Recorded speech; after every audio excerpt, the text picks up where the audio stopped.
Hey guys, I've been a huge fan of ultra-wide displays for a while now. In fact, I've been using two 49-inch screens as my daily drivers.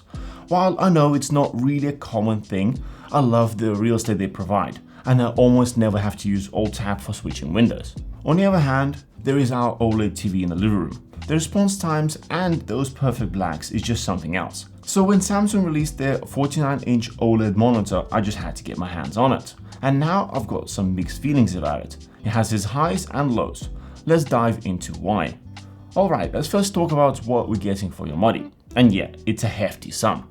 This thing costs double the price of my old Prism Plus monitors here in Singapore. In the box we get DisplayPort cable as well as micro HDMI to standard HDMI. There's also USB Type-C to A adapter but no uplink cable, which is a bit of a weird one. For power there is a huge power brick with a separate cable. Also in the box we find a monitor stand and a separate VESA mount bracket. I'm not a big fan of this VESA setup because with all the bracketry it looks a bit off at the back compared to the regular stand. The monitor stand does come with height and tilt adjustments, which is a plus. Due to its flat base, it doesn't really interfere with anything on your desk. Another cool feature is the lighting at the back of the monitor, which can mimic the colors on your screen. To really see this in action, you'll need to have it right against the wall. While it is a dim light, it's still a pretty neat feature. It can also be set to static color or switched off completely if you find it a bit much. While we're checking out the back, we've got a somewhat weird combination of ports here. There is USB 3.0 hub, which features a single USB-C upstream port and two USB-C ports for you to plug in whatever you need. There is also a single HDMI 2.1 and a single DisplayPort 1.4. The weird part? There is also mini HDMI 2.1 port. Honestly, I'm scratching my head on this one. Normally you'd find this port on smaller devices that can't really fit regular ports. Same story goes with the external power brick, which could make sense for a smaller device, but come on, this is a 49-inch monster. Like any OLED monitor, it has a sleek and slim display, which looks cool from the side. But let's remember, this thing is curved. There's absolutely no reason to save the extra bit of space. Take a look at my current screen. It manages to keep all the standard ports and even has built-in power supply, which seriously cuts down on the clutter when you're trying to manage the cables. Then there's also Wi-Fi 5 and Bluetooth 5.2 on board, as well as dual 5-watt speakers. Personally, I'd ditch the speakers and opt for a built-in power supply instead. Here's a short sample of what the sound is like, but as always, the recorded sound will never give the same feel as hearing it in person. So if that's something important to you, I would suggest going to one of the showrooms and hearing it in person.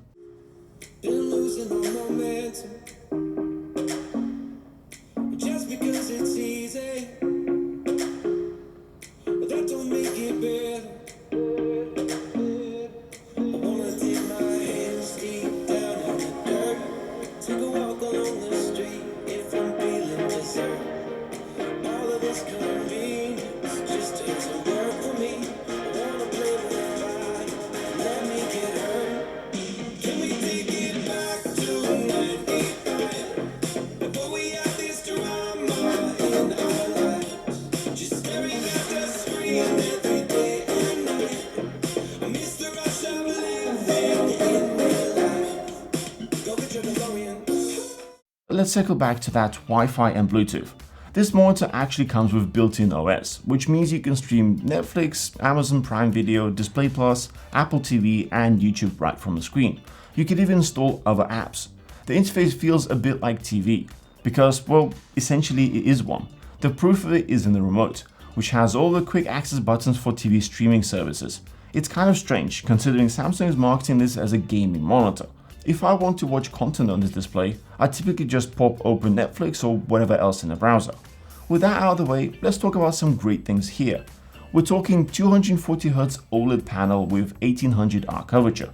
It boasts a resolution of over 5000 pixels across and 1440 pixels vertically, so pretty normal for ultra-wide displays.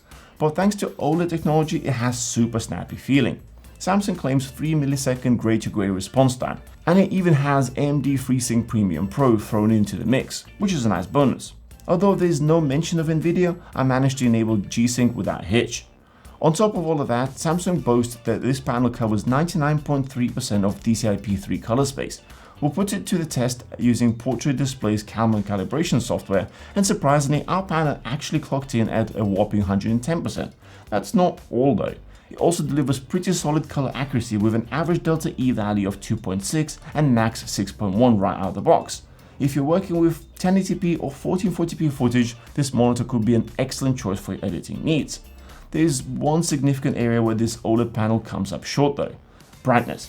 The panel only supports display HDR 400, and the typical brightness performance is just 250 nits. While it didn't cause any issues for me personally, as my desk doesn't get any direct sunlight, it's worth noting for those who might have brighter rooms. And honestly, at this price point, it's a bit of a letdown. Obviously, this means you won't really experience proper HDR. For that, I would say you need to aim for about 1000 nits peak brightness. At the same time, thanks to those deep inky blacks, you're getting incredible contrast, and this sort of evens things out. When you're gaming, it's super impressive, and I generally enjoyed the experience, which looks both nice and super immersive due to the large wraparound screen. Sure, I would have liked a bit more brightness to really bring out those HDR scenes, but it's still a step up from a Prism Plus monitor. However, when we step away from gaming, there are some issues. Mostly those are due to the subpixel arrangement and the lack of support for clear type on OLED panels in Windows. This results in an on-screen text appearing a bit strange and fuzzy. It essentially makes it look lower resolution. However, with that being said, about a week into using the display, my eyes adjusted and I stopped really noticing it. You do have to bear in mind that OLED panels are prone to burn-in as well. Samsung does have pixel shift feature, but it's just a matter of time when the display starts degrading, especially when you have Windows bar always open or tabs in your browser. Given that a 49-inch ultra-wide display, in my opinion, is primarily about productivity and secondarily about gaming, the clear type issue could be a deal breaker for a lot of people. On the positive note, I do enjoy watching shows or movies on this monitor on occasion. The black bars that frame the image are actually black and not distracting at all. This is a notable improvement over my usual setup. So that brings us to the big question: would I upgrade to the Samsung Odyssey OLED G9? In a nutshell, no. Don't get me wrong, the panel is stunning and accurate, just like any OLED should be, and it's truly a blast when gaming, assuming you don't need those super bright visuals. But I mostly use the setup for productivity tasks, focusing heavily on research and documentation, where I'd prefer a more traditional panel without the clear type issues. Plus, when it comes to the video editing, we work with 4K footage, so my ultimate dream is to have 4K ultra-wide display. Given the price tag of this OLED G9, that's what I would expect. But as it stands right now, it's just far too pricey for what it offers for my use case. This is still a very niche product, and Samsung has the luxury to set the price however they want, at least for now. But I'm curious, what do you guys think about it? Would you consider splashing out on this monitor? Share your thoughts in the comments below. I hope you found this useful. Don't forget to smash the thumbs up and subscribe for more. We'll see you guys in the next one.